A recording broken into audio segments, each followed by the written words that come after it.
Good morning 7th class बच्चों। आज हम पढ़ेंगे अपनी ज्योग्राफी की बुक का 4th चैप्टर वायु एयर। तो स्टार्ट करते हैं। 4th चैप्टर वायु एयर।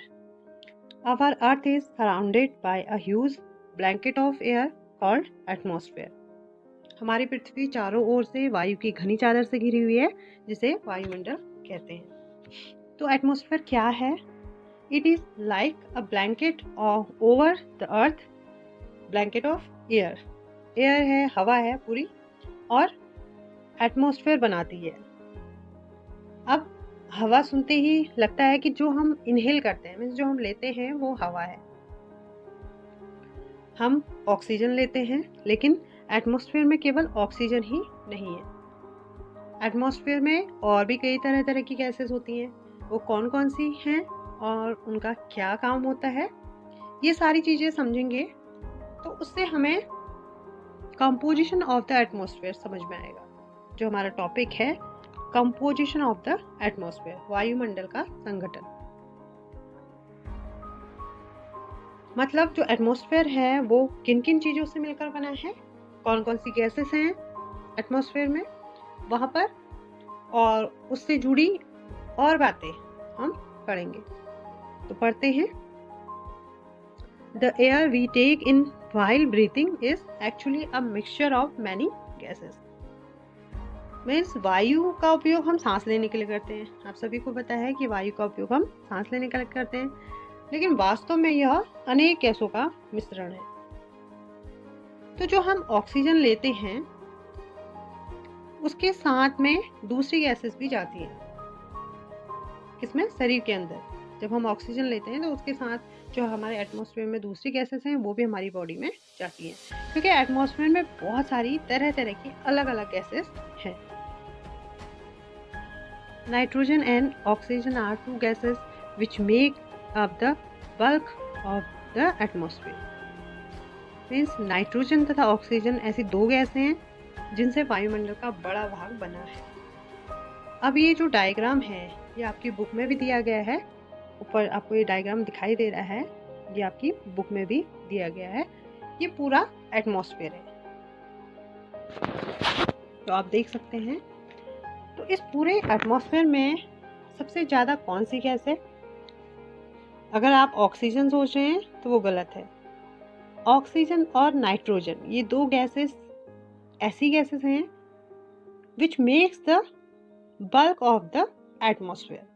पूरा एटमॉस्फेयर जो है इनसे ही कवर्ड है, इन दो गैसेस से ही कवर्ड है। आप देख सकते हैं नाइट्रोजन और ऑक्सीजन। जैसे 78% नाइट्रोजन है, आप डायग्राम में देख सकते हैं, और ऑक्सीजन है आपकी 21%।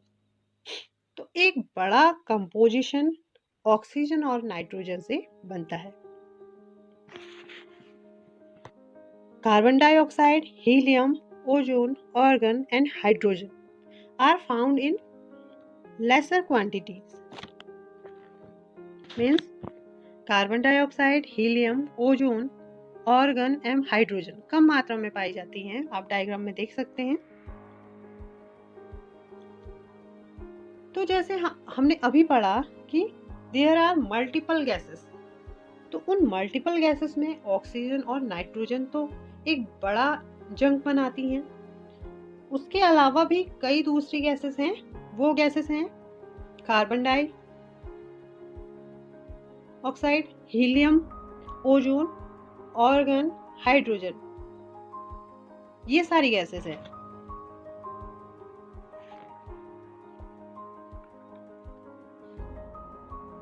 अब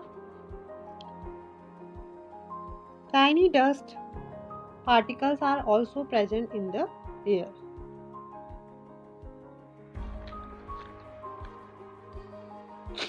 ये गैसेस तो हैं ही। इन गैसेस के अलावा एयर में बहुत सारे डस्ट पार्टिकल्स भी होते हैं जिन्हें हम इनहेल भी करते हैं। ये तो हमने इससे पहले बात करी गैसेस की, लेकिन इन गैसेस के अलावा भी एयर में बहुत सारे डस्ट पार्टिकल्स होते हैं जिन्हें हम इनहेल भी करते हैं। तो ये डस्ट पार्टिकल्स इतने छोटे होते हैं कि दिखते भी नहीं है। आपने कई बार देखा होगा जब रूम में सनलाइट आ रही है आ रही होती है कहीं विंडो से, तो उस सनलाइट की एक रे में आपको छोटे छोटे पार्टिकल्स उड़ते हुए दिखाई देते हैं। आप ध्यान से अगर सोचेंगे तो आपको समझ में आएगा कि छोटे छोटे पार्टिकल्स उस जो सनलाइट की रे है उसमें आपको दिखाई देते हैं, और उससे भी छोटे छोटे पार्टिकल्स होते हैं, वो तो फिर भी हम देख पा रहे हैं। तो ये सब एटमॉस्फेयर का पार्ट बन जाते हैं। ये सब जितने भी पार्टिकल्स हैं, ये गैसेस हैं, ये सब क्या बन जाते हैं, एटमॉस्फेयर का पार्ट बन जाते हैं। क्लियर है? तो ये कंपोजिशन है, एक बेसिक कंपोजिशन जो हम समझेंगे कि क्या क्या है एटमॉस्फेयर में। तो ये सारी गैसेस होती हैं एटमॉस्फेयर में, जिनके बारे में अभी हमने डिस्कस किया।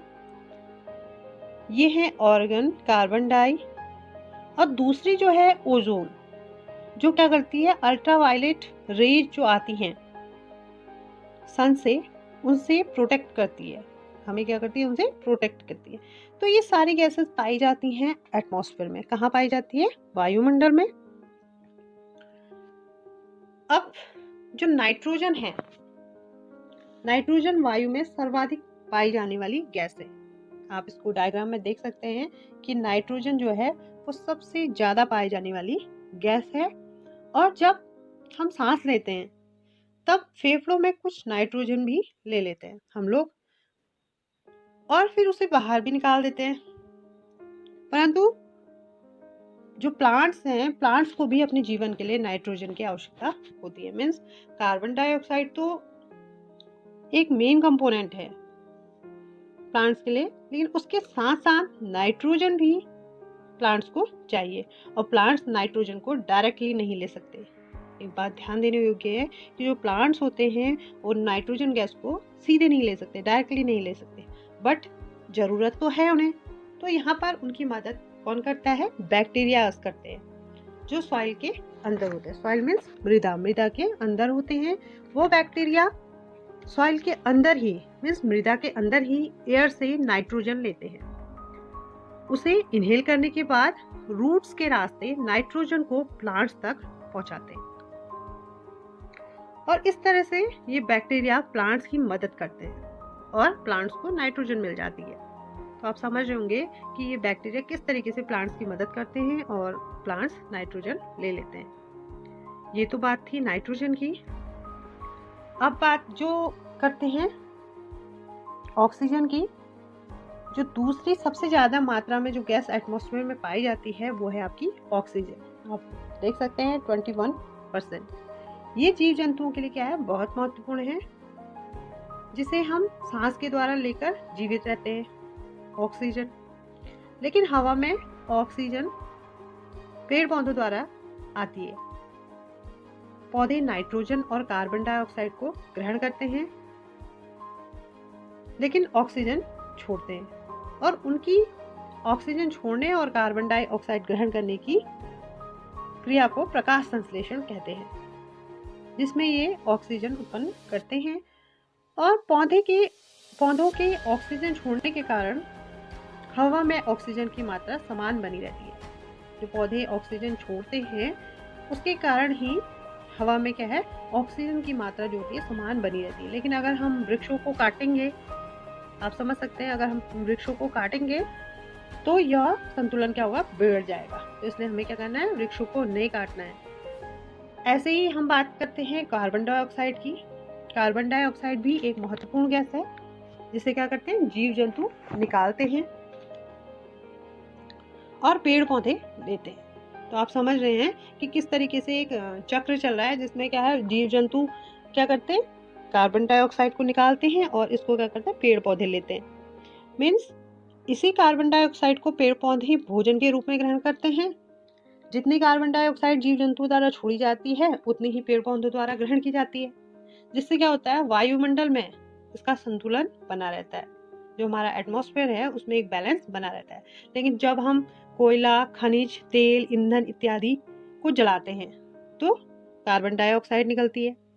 और आप जानते ही हैं कि आजकल फैक्ट्रियों आदि में इसी प्रकार के ईंधन का प्रयोग होता है, जिससे क्या होता है, वायुमंडल में जो हमारा एटमॉस्फेयर है उसमें प्रति वर्ष करोड़ों टन कार्बन डाइऑक्साइड की बढ़ोतरी हो जाती है, जिससे हमारी क्या होता है, हमारी पृथ्वी में जलवायु और मौसम में इसका नुकसानदायक प्रभाव पड़ता है।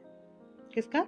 जो करोड़ों टन हमारी क्या बन रही है, कार्बन डाइऑक्साइड की बढ़ोतरी हो रही है, उससे हमारी जलवायु और मौसम में इसका गलत प्रभाव पड़ता है। इसलिए बच्चों आप समझ ही गए होंगे कि हमें पेड़ पौधों को बचाना चाहिए और ऐसे ईंधनों का कम से कम प्रयोग करना चाहिए जिनसे क्या है, कार्बन डाइऑक्साइड निकलती है। तो आज के लिए बच्चों इतना ही। आपके समझ में आ गया होगा कंपोजिशन ऑफ द एटमॉस्फेयर। अगली वीडियो में हम अगला टॉपिक डिस्कस करेंगे। Thank you so much. Have a nice day.